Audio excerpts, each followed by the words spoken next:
You're listening to Crystal and Emily on Love Your Shelf, the best librarian podcast in the extensive and highly competitive field of librarian podcasts.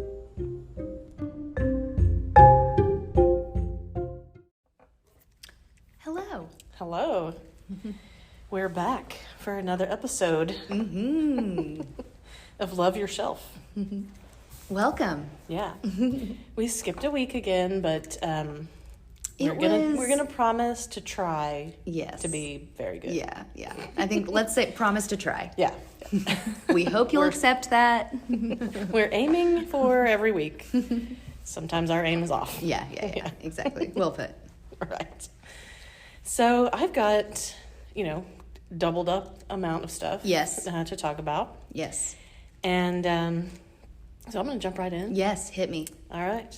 So I seem to be stuck, and now I've gotten you stuck into this world of final girls. Yep. Yeah. This is one we can. Is this what I think it is? Yes. Okay. Yeah. Yes. This is one we can both talk about. Yes. And so recently I read and talked about here the Final Girl Support Group, and then My Heart is a Chainsaw by Stephen Graham Jones. And then I thought I was losing my mind because I saw that there was another book called, and both of those, the Final Girl Support Group and My Heart is a Chainsaw, just came out or are about to come out. So the latter is coming out at the end of this month, and the other one came out this past month. Okay, cool. But the last Final Girl, was published a couple of years ago, also by Stephen Graham Jones, but I have not read that one. Okay, yeah. And so I was like, surely so this is a super popular topic right now. Yes. And then you and I both ended up reading Final Girls by Riley Sager, also from a few years ago. Yes. And so... which I picked up kind of accidentally. I wasn't mad about it, but I had searched Final Girls Support Group and just saw Final Girls, and I thought, maybe must be the one. Yeah, and maybe how could there be so many? Maybe the support group was kind of a loose support group. I don't know. But anyway, yeah, it was a fun read. Yeah. So how would you? Did you finish it? I did. Okay. Yeah. I mean, it's such a thriller. It was one that were you surprised at the end? That does have a twist. It's like a twist of a twist. Yes, exactly. And that's what I really liked. You were saying that the other two that you read were a little bit edgier, and this is kind of your typical thriller in a way. But I was at the beach, and I was not feeling well one of the days we were there, and I just read this all day, and it was great for that. It's a perfect book for that kind of read. Yeah, it's quick. In fact, I was listening to it because whenever I have to clean house or do something where my hands are busy, but I don't, I can't do something else, I like to listen to something. So I listened to the first 3/4 of it, and then there were 2 hours left, and I could tell it was getting to the, the climax, final resolution or whatever. And so I just ended it and picked up the regular book. Oh, nice. So that I could just read it really quickly. Yes, because I could finish it in 45 minutes instead of, or 30. Listening to Because I was telling you, too, there were points where I was like, oh my gosh, I'm so nervous to see what's going to happen. I was reading extra fast. So, yeah. And otherwise, the audiobook is and then. Exactly. Yeah. You're no. We got to move on. Move this along. Yes. So. Anyway, it was fun, and I'm excited to dive deeper into this realm of Final Girls. Yeah. And in fact, all of them have... You would think that, all of these things are maybe going to be kind of similar. But they're really not. Yeah. They're very different books, and this notion, in case somebody's not familiar with the idea of a final girl, it's kind of a movie geek term for the tendency in horror films to have, one remaining, is usually left alive. Yeah, usually a girl. Usually a young woman, The Jamie Lee Curtis. Yeah. Yeah. And so it's this huge trope. You see it all the time.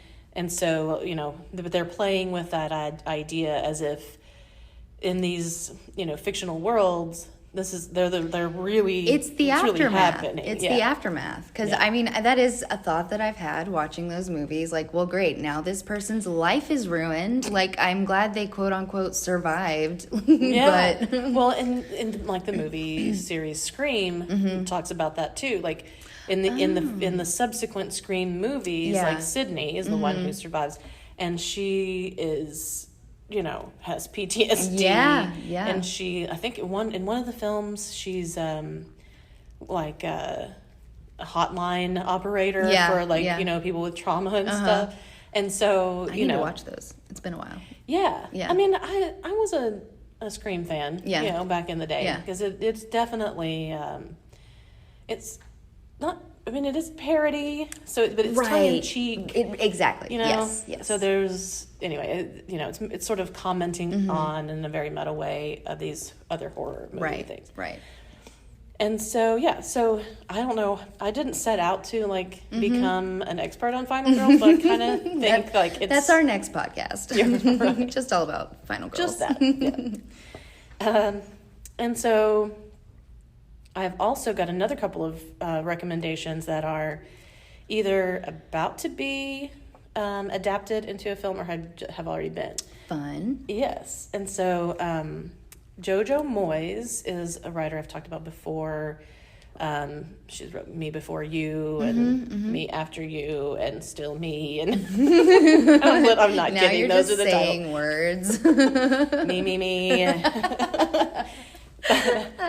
She wrote a book called Last Letter from Your Lover, and it just came out this year, an adaptation of it with Shailene Woodley and Felicity Jones. Yes. It's on Netflix, and it's basically a woman in contemporary time finds these letters and becomes really interested in the story that seems to be coming out of these letters, and they were written in the 60s.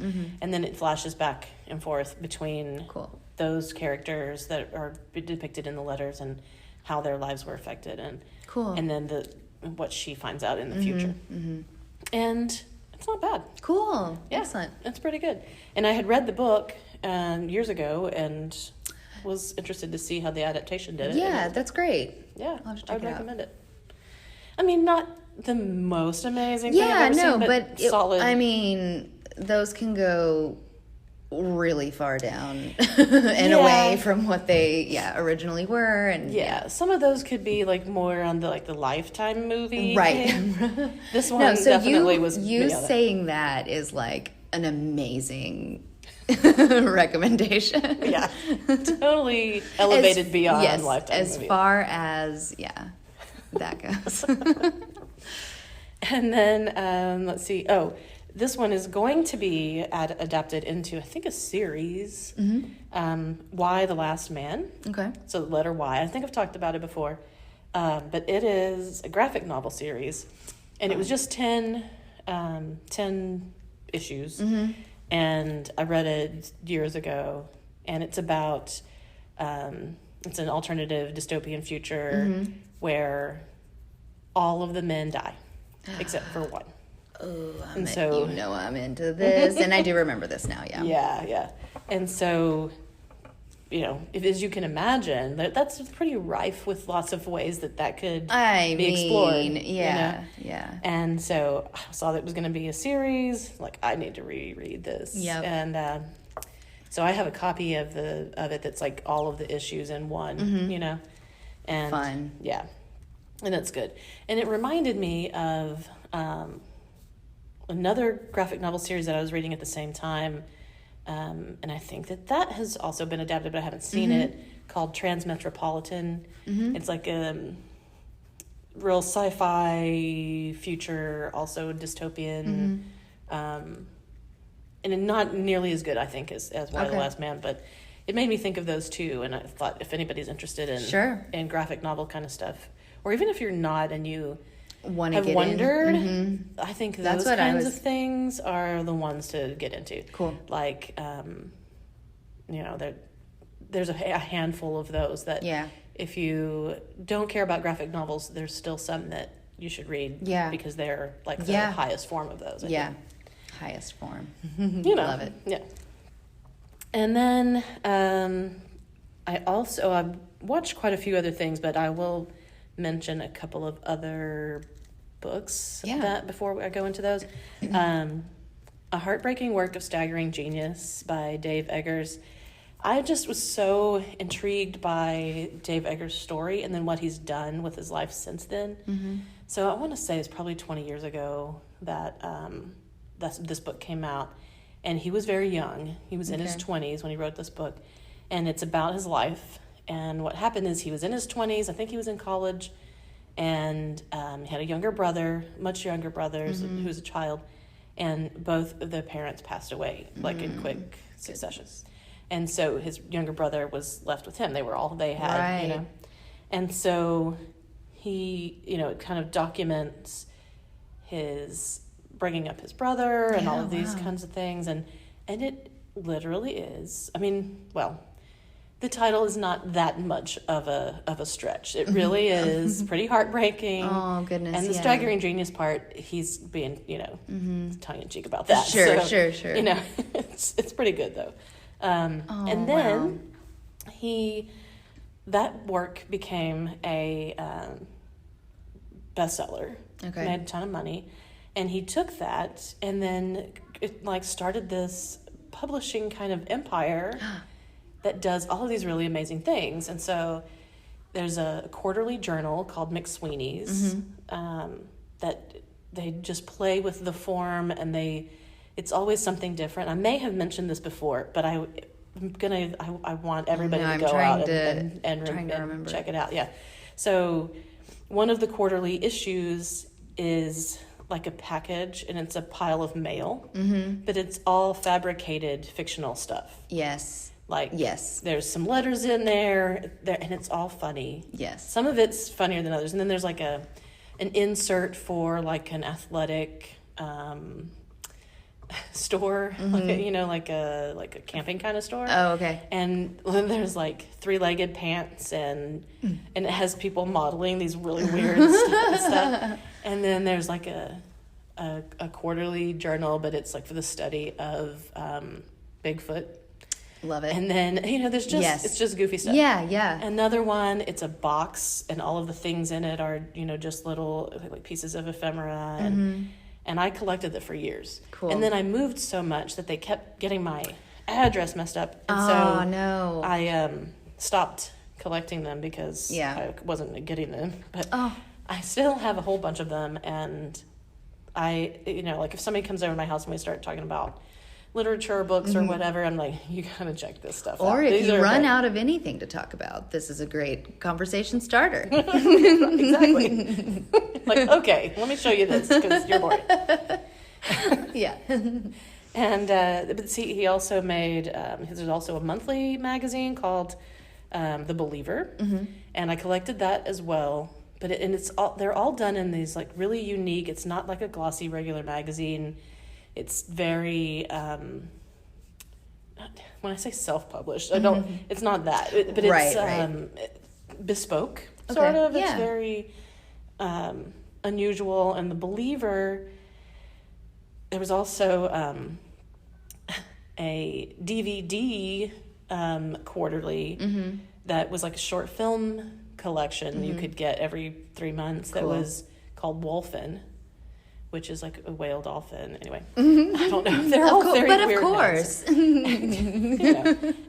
The Believer would often have a CD of like curated music or films and they're just like awesome stuff. Cool. And stuff you would not mainstream stuff at all. Yeah. But just really interesting pieces. Yeah. People using their imagination and putting it out there. Yeah. I love it. And he also, there's probably somebody out there that's like, yeah, you've talked about this before. We remember all of this. And so we're very bored now. I have a terrible memory, so I'm like, you can keep telling me. It's fine. Yeah. Thank you. This is her fault. She's an enabler. And she's like, just got to talk about it again. Yeah. He also because he had this like dynamic with his younger brother, they wrote these fictional books, and now I can't remember the exact name, but it's like Dr. and Mrs. Mr. Haggis on Way. And so it's like, obviously like kind of like goofy kind of stuff. Yeah. But the Dr. Haggis on Way, who has this, she's a accomplished sort of like, but goofy woman. Yes. Who has this very like doltish husband, Mr. Haggis on Way is like useless.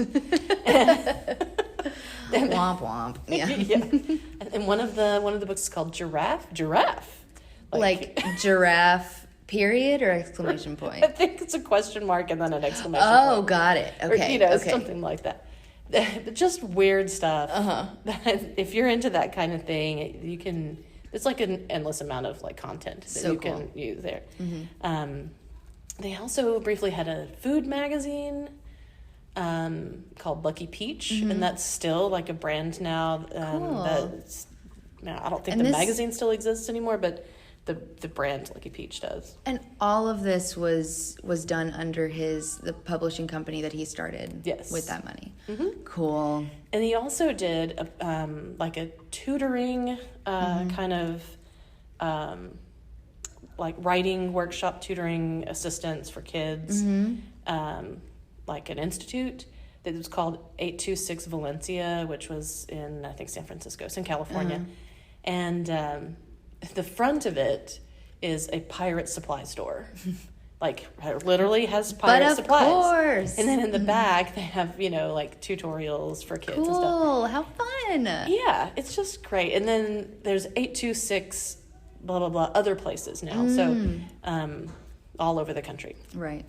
And they all have they're different supplies. There's only one pirate supply store. Right. And one's maybe like an astronaut supply store or. Oh my gosh, I love it. I love it. Really fun That's stuff. Cool.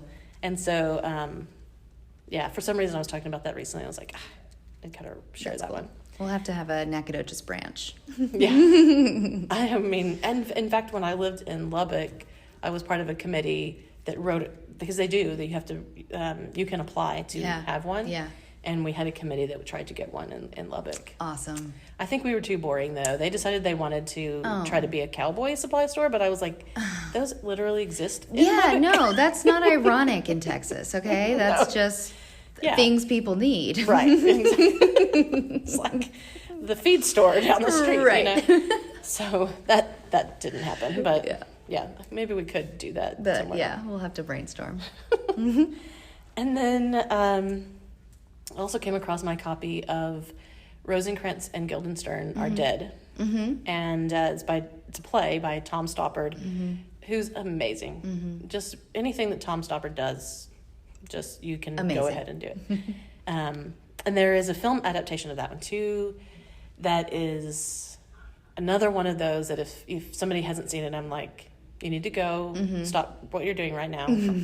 Go find this movie. I'm gonna leave now. Emily's gone now. And go watch this movie because it's Tim Roth and Gary Oldman, and it's mostly just those two. And it's based on Hamlet because Rosencrantz and Guildenstern are Hamlet's two friends who are kind of in the periphery for the film or for the play. Yeah. And then did SFA perform this not that long ago? They might have. I want to say they did. Yeah. Because I was upset that I missed it. But it takes like the Shakespearean language, but then it's got these two like goofy guys who are like doing this back and forth patter, and I just don't know anybody else who could approximate Shakespeare in this way. Yes.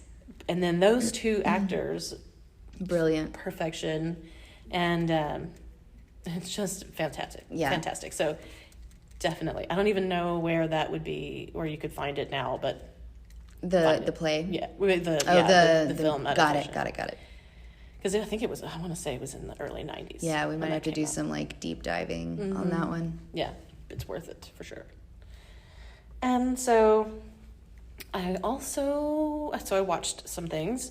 A couple of more that I had not read the original novel, but they're also adaptations. The Pursuit of Love came out recently. It's on Amazon Prime. Okay. And you might be familiar with the actress Emily Mortimer.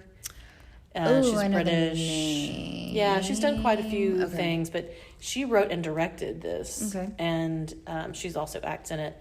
And it's based on a book by Nancy Mitford. And so I think it's a short series, I think like six episodes. But it's very good. Yeah. It's period piece. Yeah. And I would highly recommend it. Cool. Okay. I've almost hit play a few times and haven't, so. Yeah, it's definitely worth it. There we go. I'll have to pull the trigger. And so then after I watched that, I was interested in finding out more about the book and anything else. And I saw that there was another adaptation of that same novel from 2001. Okay. And it was like, I think it was like a BBC production or something. It was definitely not like a glossy Netflixy type thing. Right. And it's called Love in a Cold Climate. And Rosamund Pike is in it. Oh. And she's very young Oh, in it. wow, yeah. And it did not age very Ooh, well. really? And it was pretty clearly, like I said, it was like a TV kind of version of it. Yeah. I did not finish that. Yeah. So, Yeah. Okay, fair Because enough. I was also like, okay, I know the story. Yeah, I don't need to And- sit around for this. Yeah, not here for the production. No. But the other one, The Pursuit of Love, I would recommend for Cool. sure. That's good to know. And then I watched something that I don't know. I don't know why. I guess I was on vacation Yes. a week ago. Yes. And so that's why I have seen Why some not? of these things. Yes. So it was just like whatever it served up to me. I was like, okay. Yeah. I'll What do try I that. have to lose? 2 hours of your life is the answer to that. No. So there were a few. So You live and learn, I guess. yeah, exactly. Or Well, don't. I don't know. This is the please do not watch these section of the. Oh, I love this almost just as much. So.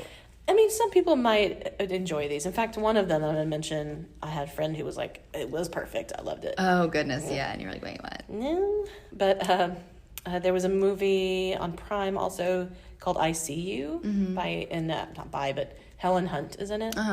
And it's from 2019. And I can see why it was under the radar because Really? it is not good. Wait, what is it about? There's I'm kind of wondering a- if I've seen it. See, bad memory. Well, okay. So there is I don't want to say too much because if you do watch it, there is something that will kind of give things away. But there's thing called frogging, like PHR, Okay. where like people hide inside of a house. Okay. Yes. I started it and could not watch it because it was making me so anxious. I was could see that, so yeah. stressed out. Yeah. Yeah. But it just turns out that it's just not that good. Okay, because it felt like it was really building up. And maybe that was just me with this particular scenario. I was just like, no.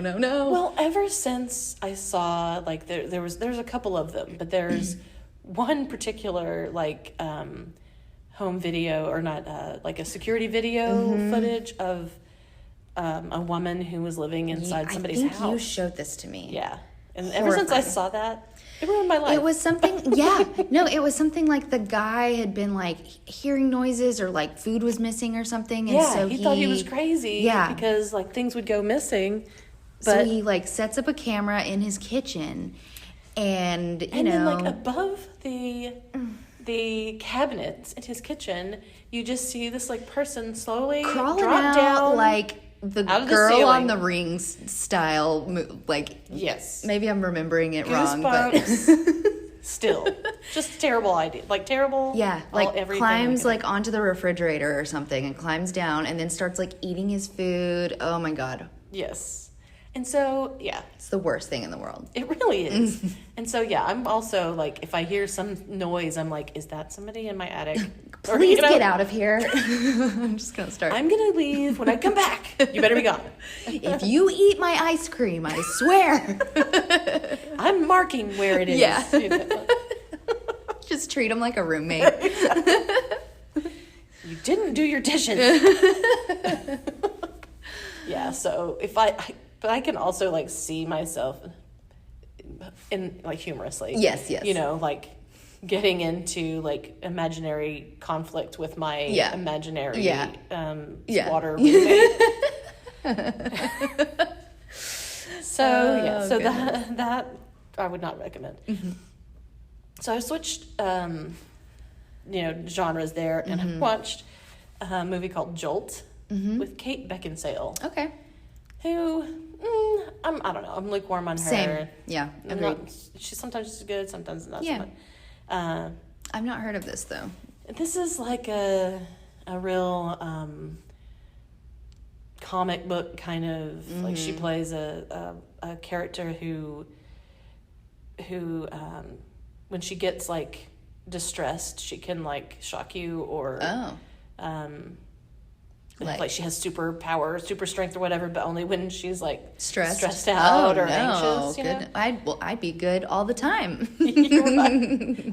Yeah. I mean, and when I say good, I mean like I'd have my powers all the time because I'm stressed all the time. You're right, exactly. To clarify, it would be not good is what it would be. And it was okay. Yeah. But nothing to write home about. And when was it made? Recently. Huh. Yeah. Now I can't recall what streaming service it was on, but it was one of those. It was kind of like, I think it must be pretty new because I think it was like advertised. It, yeah, I don't remember it, but maybe the algorithm didn't think I was interested or something. Yeah. And then there's another one again. I'm still like not recommending these, called Stoker. Okay. Which I guess it got served to me because I had been watching this series that I love that I'm like reserving episodes. Oh, to stretch it out because it's only 3 seasons, I think. Called The Wine Show. I don't know it. Who knows? Okay, so Matthew Good. WH or WI? WI. Okay, the like good kind. The beverage. Okay. And so Matthew Good and Matthew Rhys are both British actors who are amazing in their own very different ways. And they're on this like reality like documentary about wine. And so there's like a sommelier, like a wine expert who lets them try wine, and they talk about it, and they go to, and they're like on a villa in Italy, and it's just one of those just like pleasant. Love it. I want to watch these 2 good-looking, funny British guys. Yeah, forever.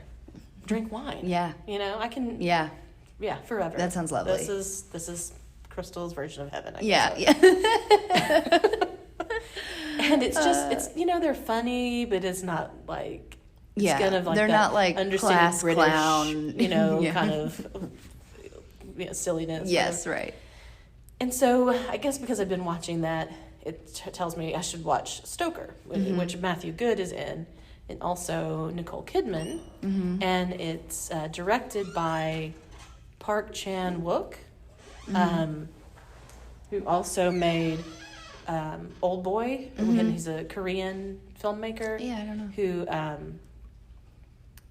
highly regarded, and it's on HBO. And then I saw it was written by Wentworth Miller, who is an actor who was probably best known for being the main character in that TV series called Prison Break. Okay, yeah, I've not watched it, but so I was like, lots of good things about this that I went, but no, what a shame. I hate when that happens. Yeah, it just was. Basically, Nicole Kidman plays a mother, and there's a teenage daughter, and that her father passes away, and his younger brother comes to the funeral, and then just kind of stays, and there's something mysterious about him, and that's Matthew Good who plays that character. And it just didn't work. Yeah. No, I didn't like it. Yeah. I watched the whole thing. I mean, I didn't stop it in the middle and storm off. But. Right. But because, that alone, what you just said, that premise, is really intriguing. But you've got to really make the end worth it for something like that. Like, because it sounds like something that would have a bit of a build-up. And it was a little bit, or maybe a lot of bit, self-conscious, and so it was like very filmmakery aspects to it. Sometimes that's distracting. It was. It did not serve the story well, because the story is a little bit like broad, like, mysterious uncle, like that's not been done before, and so it was just disappointing. Yeah, womp womp. Yeah, and so then I was looking for something to another like tonal shift. So it's like, well, I'll watch something that everybody's like super jazzed about. Yeah, and I watched The Suicide Squad. We watched it too. Okay. So I want to hear your thoughts. We're both looking at each other with like, yeah. What are you? Because okay, go ahead. I was not prepared. First of all, I've seen enough of the DC and Marvel and all this. Yeah. But I haven't watched all of it. Same. Not up on all of it. Same. And this was a slapstick kind of highly violent, slapsticky kind of goofy thing. And I felt like even the slapstick parts were cheesy and kind of lazy. It was, and people make this comment about all kinds of comic book and graphic novel adaptations and stuff, that they're made for 12-year-old boys. This one, 100%. It was not made for any other human beings. No, totally. I will say this. I watched the whole thing, which says something. Like, I was somewhat entertained through the movie. Yeah. Because I will stop something in the middle of it if I'm not feeling it. But so I was entertained, I guess. But there were some great lines. There was a great Harley Quinn line with her. She talks about ex-boyfriends or something. Do you know what I'm talking about? Yeah. Anyway, yeah. I thought it was, like I said, I thought it was kind of felt lazy. I felt like it could have been like the dialogue could have been, I don't know, wittier, I guess. I don't know. Yeah, it just wasn't elevating anything. Absolutely. Absolutely. And so, and I don't mind like comic booky stuff. I love it. I can eat it up sometimes. Same. But this, I was not the target audience for that. No. And even some of those things that clearly I'm not, I can also, like get into or appreciate. Yeah. But it just, overall, I was disappointed. I will say I went into it with very, very, very low expectations because I had no expectation for it because I didn't know anything about it. I didn't even finish the first Suicide Squad because, I don't know, I don't remember. There you go. But I remember everyone was like going on about how bad it was. And so with this one, I was like, how bad can it be? Worse than the other one? And I don't think it was worse than the other one. I'll say that. But, yeah. So, I needed some final palate cleansing. Yes. And I ended up with, the last two I'll talk about are things that I do strongly recommend. First one's a documentary from 3 years ago or so that popped up on Netflix, and it's Gina Davis, the actress, made it, and it's called This Changes Everything, and it's a bunch of female actors who talk about gender discrimination in the film industry. Yes. And it's got like Meryl Streep, Rashida Jones, Reese Witherspoon, Tiffany Haddish, Sandra Oh, Jessica Chastain. Cool. And they talk about their experiences, and then they talk about, like the overall, like, sort of how the history of film has changed, and, all that kind of stuff. Yeah. And so it's good. Cool. It's not... It's on my list. Yeah, exactly. It's worth watching for sure. But the last one that I'll mention is a movie that came out in the 90s, somewhere in the 90s. Okay. And it's on HBO now. It's called Dead Man. And it was one of those that in my 20s, that this was the one that if somebody hadn't watched it, this would be the one that I'd be like stop what you're doing, go get this movie, leave right now, watch it now, or let me just fire it up because I've got a copy right here. Let's I have it on hand in my VHS player at all times. It was 100% on VHS, yes. And I wore it out, like probably multiple copies wore out. But it's directed by Jim Jarmusch, who is an indie filmmaker who makes amazing stuff. I'll give you some other recommendations of his too. But Johnny Depp is the main character. I know he's like turned kind of problematic recently, but this was like in his heyday. Prime. And he was, like Mr. Hollywood. And then he makes this black and white indie film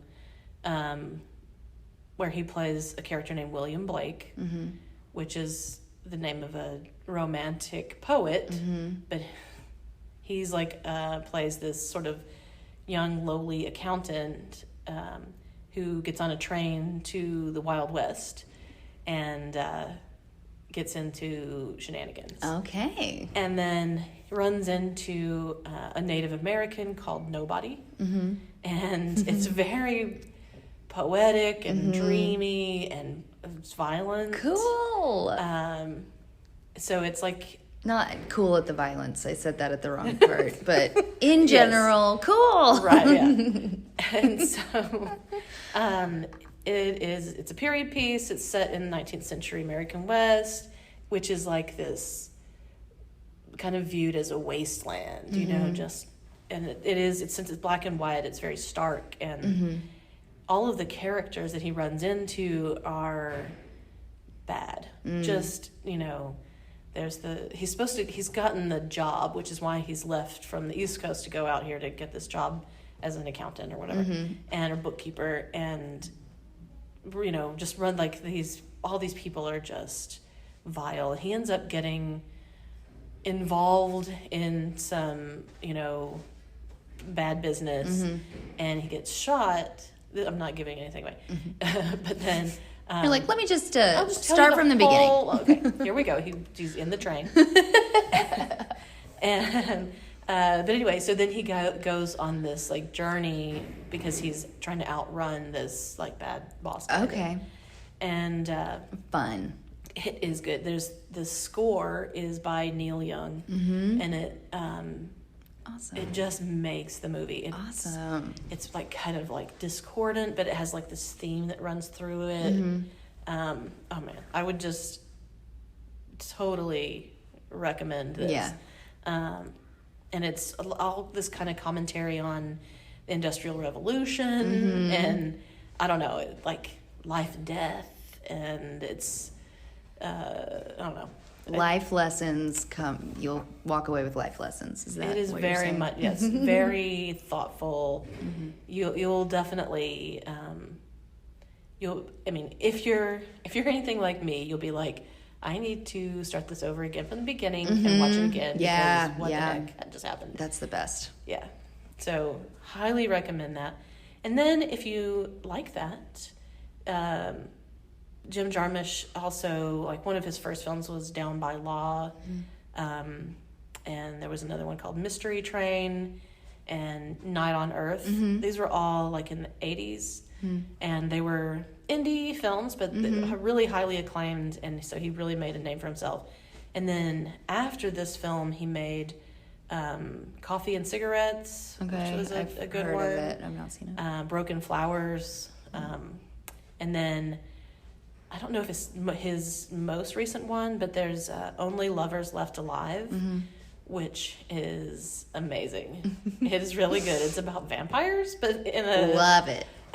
But in a rock and roll kind of cool vampire thing. Cool. Where it's, not anything that you've ever seen before. Did not expect vampire to come out of your mouth just then. But I was kind of surprised and, pleased. Yeah.